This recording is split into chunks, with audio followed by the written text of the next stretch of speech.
Have you ever wondered about the mark of the beast mentioned in the book of Revelation? It's often pictured as something overtly sinister, something we'd instantly recognize and reject. But what if it doesn't show up with horns and a pitchfork? What if its arrival is quiet, logical, and even ... helpful? Today, we're going to explore a fascinating idea.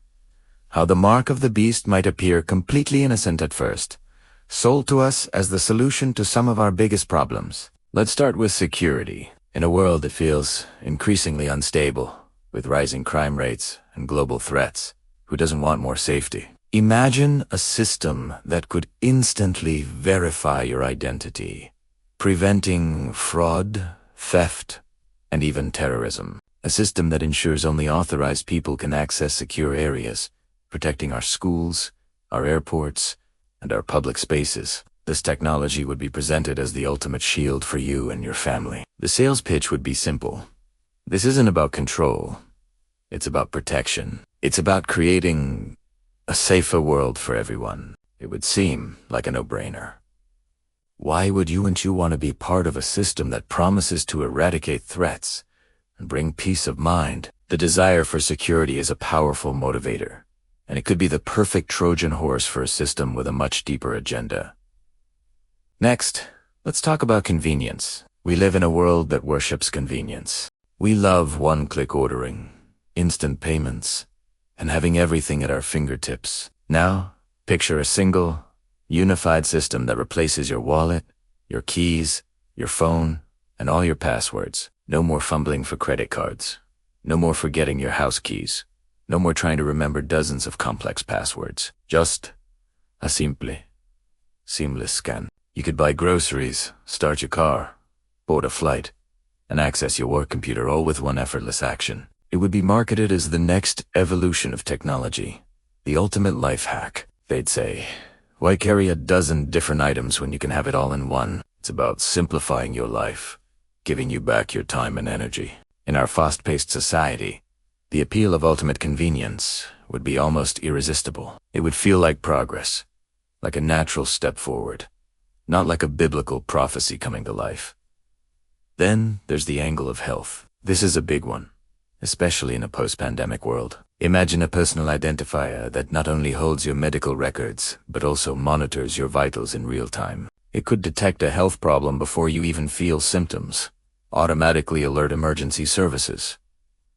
If you have an accident, and ensure you receive the exact right treatment in a crisis, even if you're unconscious. The system could track vaccination records, allergies, and chronic conditions, creating a global health network that could predict and contain outbreaks with unprecedented speed and efficiency. The argument would be compelling.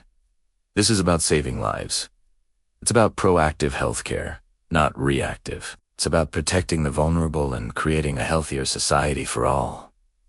When framed as a life-saving tool, who would dare to oppose it? Questioning it might even be portrayed as being anti-science, or selfishly endangering public health. Finally, all of this ties into the concept of a universal digital identity.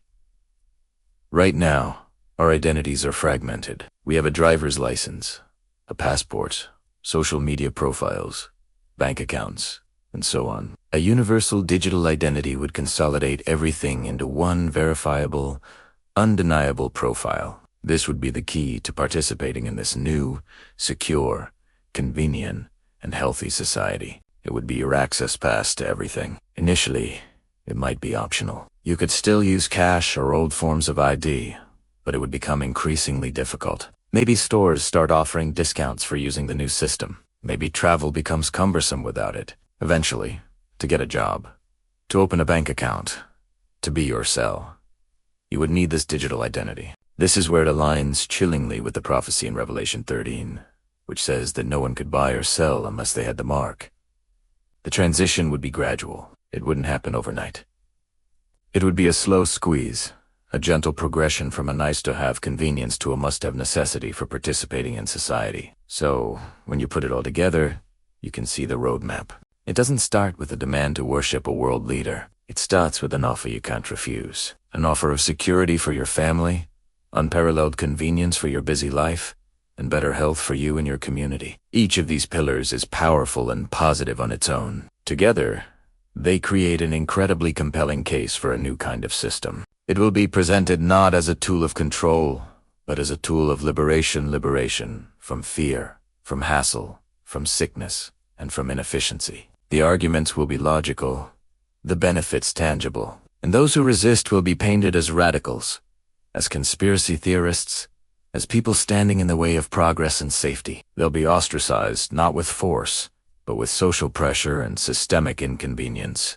This is the truly subtle nature of how such a thing could come to be. It won't look like a scary monster from a prophecy book. It will look like a sleek, innovative solution to the world's problems. It will be championed by tech giants, endorsed by governments, and welcomed by the masses, who are tired of chaos and inefficiency. The Bible tells us to be watchful, to be discerning, and not to be deceived. This requires us to look beyond the surface-level benefits and ask deeper questions. What is the ultimate cost of this security and convenience?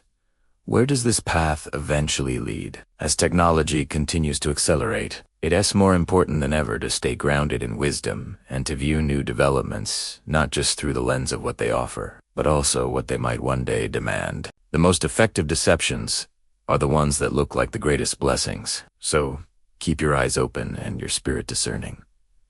Thanks so much for watching today. This is a deep topic, and I'd love to hear your thoughts in the comments below. If this video gave you something to think about, please give it a like and consider subscribing for more discussions like this. Stay watchful, and I'll see you in the next video.